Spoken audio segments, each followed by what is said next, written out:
Това е най-вкусната, най-лесната и най-бързата паста, която някога съм яла. Предварително съм си сварила паста от грах, но вие можете да ползвате каквато си искате. Така, имаме рибата, по вкус слагаме.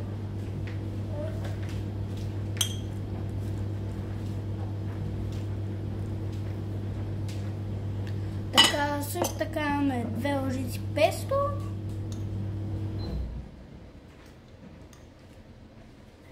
Трябва да сложа още малко и батон.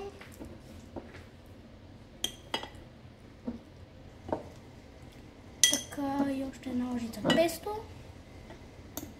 Имаме маслини. И за финален штрих имаме малко пармезан.